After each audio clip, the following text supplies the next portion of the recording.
Wow. That was such a nice introduction, Mr. Secretary. Thank you. And by the way, just so you understand, he's doing a great job. Please sit down. After that introduction, I would have to say that even if he wasn't doing a great job, right? But he's a fantastic person who has committed like I've never seen. And you know, he came out of defense, and they weren't happy about it. That's always a good sign. You know, when they're not happy, when they are happy, you know you picked the wrong person. But they were not. They're still not happy about it. Thank you very much. Where are you? Here you are. Thank you very much. Beautiful. And thank you, everybody, for being here. This is a tremendously important group of people to me. America's veterans, these are special people. Today, I'm thrilled to welcome you all to the White House Conference on supporting veterans' military families. And we all know how important families are for us. I do want to thank, I understand with us, this man who's really been of great help is the Utah Attorney General, Sean Reyes. Where's Sean? Hi, Sean. Thank you very much. Really good. Earlier this week, our nation celebrated Veterans Day, and we also marked the 100th anniversary of the armistice that ended World War I. It's a beautiful, beautiful and important day. On Sunday, I had the immense privilege of visiting Suresnes Cemetery in France to pay tribute to the brave Americans who laid down their lives for our nation 1 century ago, 100 years. We will never forget what these heroes did to win, and when they did, the war and to secure peace. To everyone here today who has served our country in uniform, and to every veteran and military family across our land, I want to express the eternal gratitude and thanks of our entire nation. Delivering for our great veterans requires strong partnerships at all levels of government. That is why we are so grateful to you, the state, very important, and local community leaders. It all doesn't work without you. It doesn't work without you. From around the country who are participating in today's very important conference. We're also glad to be joined by Secretary of Labor Alex Acosta, wherever Alex may be. Where is Alex? Hello, Alex. Doing a great job. Thank you. Thank you very much. Who is leading up our efforts to ensure veterans and military families can find great jobs and rewarding careers. And one of the best things we have going is you have maybe the greatest economy we've had in many, many years. Thank you, Alex. Thought I saw you back there. Now you're where you belong, right next to each other, right? So I want to thank all of the people that are making this economy go. We have so many people working so hard, but it's booming. And veteran unemployment has reached its lowest level in nearly 21 years. And it's going to be better. It's going to even be better.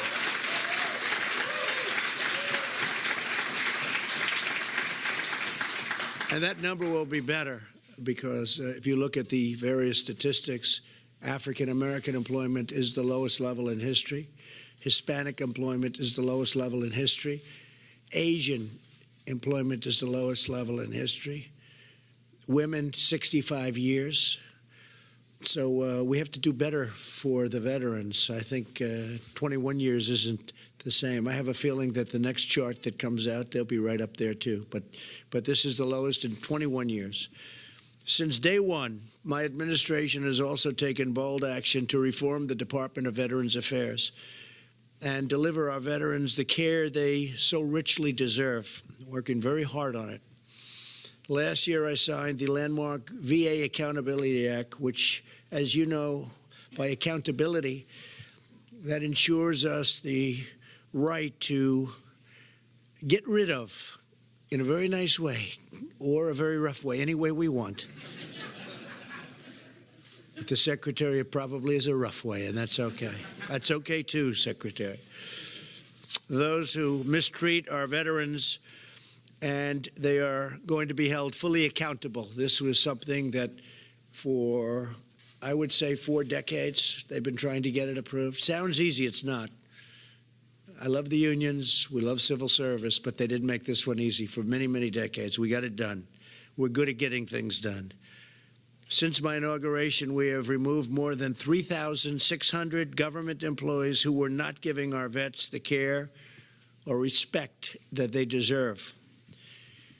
In June, I proudly signed into law the most significant VA reform in half a century, called Veterans Choice. Everyone knows what that means. Now, if a veteran cannot get the treatment they need from the VA in a timely manner, they can see a private doctor. They don't have to wait 12 days or 20 days. I heard horror stories like you wouldn't believe during the campaign when I was campaigning. And I appreciate the Secretary saying that it was a very major part, the veterans, of all of my speeches. I don't think I left them out of one speech, and I made plenty of them. And they were at the top. And now we're really producing, I think, far greater than anyone would have thought possible. Since I took office, 2.2 million veterans have been able to receive the care they need outside of the VA system. So there's no more waiting on lines. Literally, people were waiting. You know better than I do, but they'd be waiting 3, 4, 5, 6 weeks in some cases to see a doctor. Now they go and they see a private doctor right outside, hopefully right next to their house or where they live, and we pay for it. And they're very thankful. It's been incredible. And we're actually upping that program quite a bit as time goes by. We're going to be doing certain steps that we always had planned, but we're doing it step by step. And we've had great support in Congress, I have to say that.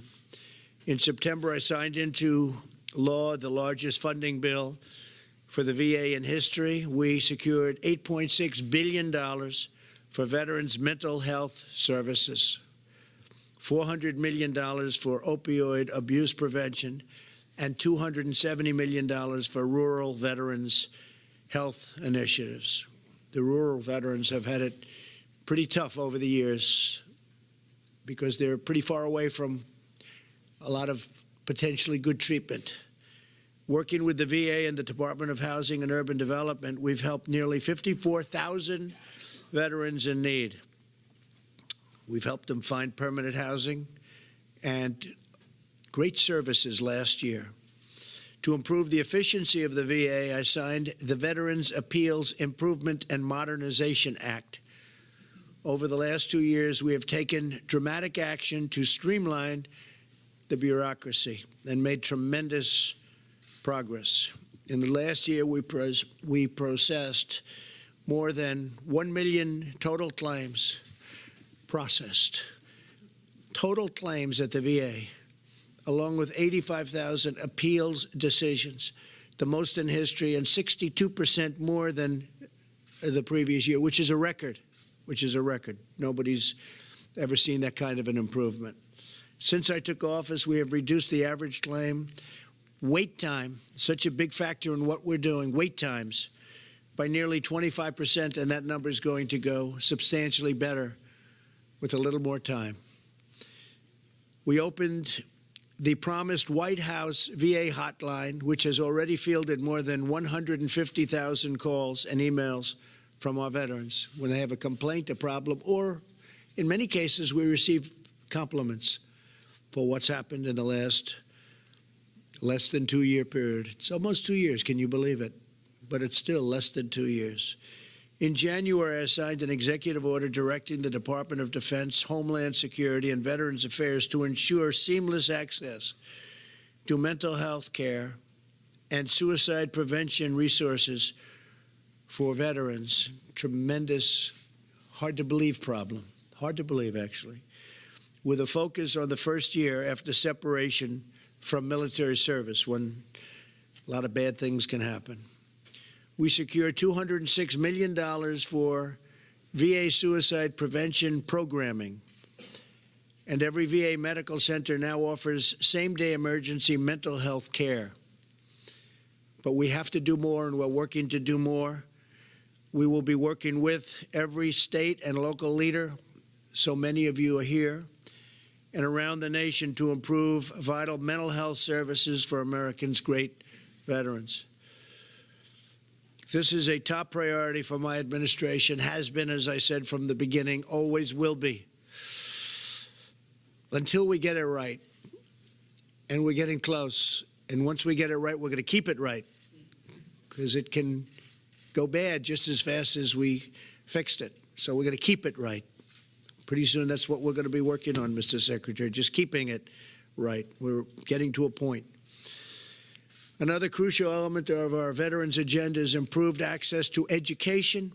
Last year, I signed legislation to allow every veteran to use their GI Bill education benefits at any point in their lives. And earlier this year, I signed an executive order to promote military spouse hiring across the federal government. Military families are the backbone of our nation. So in addition to everything else, as you see, I did the promotion of military spouse hiring across the federal government. The fact is, I've done a lot. I could, goodbye, everybody. Goodbye, everybody. That's a lot. That is a lot. That's more than anybody's ever even thought about, and I'm proud of it. And we're not finished yet. That's why I figured I did so much I could leave now. But we're not finished. We never will be finished. To support our heroes in uniform, we have secured a record $716 billion in military funding this year. And last year, we increased it by hundreds of billions of dollars to $700 billion. America's military might is the best way to prevent war. The stronger we are, the less chance we have of having to go to war. It's now a new force, a great force. We have the finest equipment, the finest planes, the finest missiles and rockets, ships. Some are being built. Just gave out a tremendous order for brand new F-35s, fighter jets. They're stealth. You can't see them. Other than that, they're easy to beat. I said to one of the pilots, I said, how good are these? They said, well, sir, the problem is you can't see them when you fight them. I said, that sounds like it's a big advantage. They said, it's an awfully big advantage. It's incredible equipment. Everything we make the best equipment in the world. You should know that. I mean, we make equipment like nobody else even comes close. Our technology is far superior to anybody else. Our jet fighters, even our tankers, but our planes, our ships, there's nobody that makes the equipment like we make it. And the beautiful thing with when you hear $716 billion, it's all made in the USA. Every ounce of it,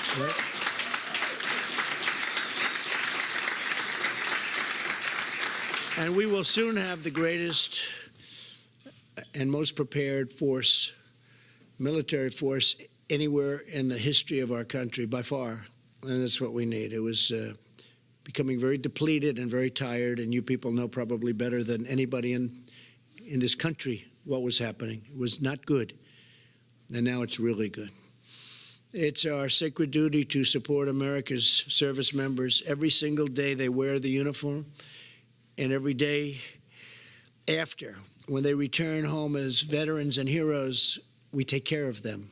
That's very important.